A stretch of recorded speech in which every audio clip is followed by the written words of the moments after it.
বিৰোধী একত্ৰিত হ'ব লাগে বিজেপিক পৰাভূত কৰিবলৈ বিৰোধী একত্ৰিত হ'ব লাগে এই আহ্বান জনাইছে ৰাজ্যৰ দলৰ সভাপতি শিৱসাগৰ সমষ্টিৰ বিধায়ক অখিল গগৈয়ে সংবাদমেল সম্বোধন কৰিলে কংগ্ৰেছ অসম জাতীয় পৰিষদ আদিকে ধৰি সকলোকে একত্ৰিত হৈ যুঁজ দিবৰ বাবে আহ্বান জনালে আমি ৰাজ্যৰ দলে আহ্বান জনাইছো অনুৰোধ জনাইছো যে আমাৰ বিৰোধী দলবিলাকৰ সভা আকৌ আৰম্ভ হ'ব লাগে এবাৰ টিভিত দেখুৱাই সভাবিলাক নালাগে আমি অনুৰোধ কৰিছো দেই এইটো সিস্টেমটো ডেফিনেটলি অল পাৰ্টি ঠিক কৰিব আমি ঘৰুৱা ধৰণে কাৰোবাৰ পাৰ্টি অফিচত নহলে বা কাৰোবাৰ ঘৰত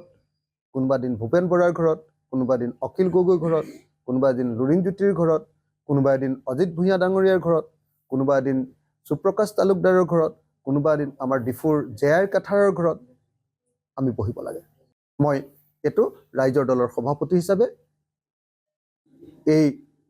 আনুষ্ঠানিক অথবা অনানুষ্ঠানিক বৈঠক আৰম্ভ কৰিবৰ কাৰণে সকলো দলৰ প্ৰতি আহ্বান জনাইছো নাম্বাৰ 1 আমি এতিয়া পৃথকে প্ৰচাৰ কৰাৰ পৰিৱৰ্তে অহা এসপ্তাহ মানৰ ভিতৰৰ পৰা আমি একেলগে ৰাজ্যৰ মাজলৈ যাবলৈ আৰম্ভ কৰিব লাগে যেনেকৈ ধৰক এতিয়া কংগ্ৰেছে চুতালে কংগ্ৰেছ বুলি কিবা এটা প্ৰগ্ৰাম লৈছে সেইটো অকল কংগ্ৰেছ দল নগৈ আমি চুতালে বিৰোধী ঐক্য মঞ্চ বা যিকোনো এটা প্ৰগ্ৰাম দে মই উদাহৰণটোহে দিছো তেনেকৈ আমি আগবাঢ়িলেহে আমি 2026ৰ কাৰণে গোটেই মানুহৰ মাজত কনফিডেন্স বিল্ডিং কৰিব পাৰিম মানুহৰ মাজত বিশ্বাস আৰু আস্থাটো আমি গঢ় দিব পাৰিম আৰু তৃতীয় কিন্তু আটাইতকৈ গুৰুত্বপূৰ্ণ কথাটো হ'ল যে অহা 2 মাহৰ ভিতৰত আমাৰ মাজত কোন দলে কোট ইলেকশ্যন খেলিব এটো স্থিৰ সিদ্ধান্ত এটা হ'ব লাগে 2 মাহৰ ভিতৰত সেইকাৰণে মই ভাবো যে ফেব্ৰুৱাৰী আৰু মাৰ্চৰ ভিতৰত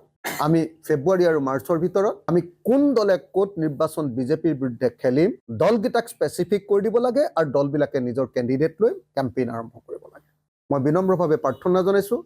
যে 2 মাহতকৈ বেছি সময় ল'ব নালাগে ফেব্ৰুৱাৰী আৰু মাৰ্চৰ ভিতৰত 31 মাৰ্চৰ ভিতৰত আমি আটায়ে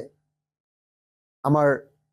কোনটো দলে কিমান সমষ্টিত নিৰ্বাচন খেলিব হেতু সঠিকভাৱে আমি নিৰ্ধাৰণ কৰি লওঁ আৰু তাৰ পাছত আমি আগবাঢ়ি যাওঁ মই এই তিনটা কথা ক'বৰ কাৰণে মই ৰিপিট কৰি দিওঁ দুহাৰি দিওঁ যাতে ভুলভাৱে প্ৰচাৰটো না যায় মই ৰিপিট কৰি দিওঁ যে আমাৰ ৰাজ্যৰ দলৰ আবেদন হ'ল অতি সোনকালে এদিন দুদিন তিনদিন 7 দিনৰ ভিতৰত আমাৰ বিৰোধী দলবিলাকৰ আনুষ্ঠানিক বা অনানুষ্ঠানিক বৈঠক সকলো পাৰ্টিক লৈ আমাৰ হ'ব লাগে আৰু এটো প্ৰচাৰৰ পৰা অকমান আঁতৰত ৰাখিব লাগে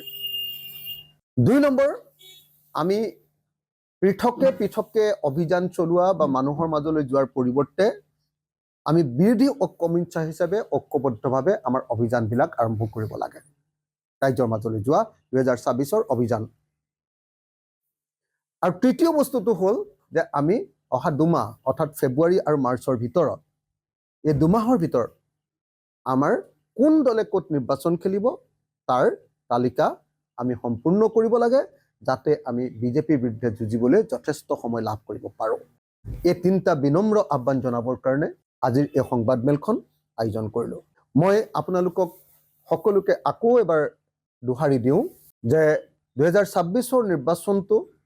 আমি সংগঠন বৃদ্ধিৰ নিৰ্বাচন হিচাপে নলৈ 2026ৰ নিৰ্বাচনটো গণতন্ত্ৰ বচোৱাৰ নিৰ্বাচন হিচাপে সাম্প্ৰদায়িক আৰু ফেচিবাদক বিদায় দিয়াৰ নিৰ্বাচন হিচাপে আমি সকলোৱে ঐক্যবদ্ধ হ'বলৈ সংকল্প ল'ব লাগে এটা সাধাৰণ সত্য যে বিৰোধী বিভক্ত হলে চৰকাৰী পক্ষ জিকে আৰু বিৰোধী ঐক্যবদ্ধ হলে চৰকাৰী পক্ষ পৰাজিত হয় এই সত্যটোক আমি সকলোৱে উপলব্ধি কৰিব লাগে একেবাৰে সাধাৰণ আৰু সহজ সত্য এটা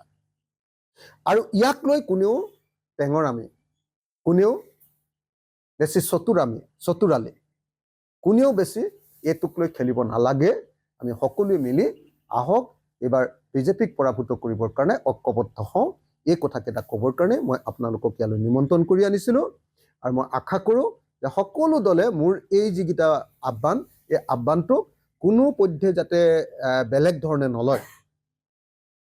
একদম মুকলি মনলৈ দলৰ সকলোৰে লগত কথা পাতি দলৰ তৃণমূল পৰ্যায়ৰ আমাৰ কৰ্মীবিলাকৰ দাবী অনুসৰি আমাৰ দলৰ সকলোৰে সহমতৰ ভিত্তিত এই সংবাদমেল আয়োজন কৰিছো আৰু এই সংবাদমেলৰ জৰিয়তে আজিৰ দিনটোৰ পৰাই আমি একলগ হ'বৰ কাৰণে কথাবিলাক আৰম্ভ কৰিব লাগে বুলি আহ্বান জনাইছোঁ। যিকোনো খবৰৰ বাবে যোগাযোগ কৰক 7099017330 লগতে 7099017110 নম্বৰত।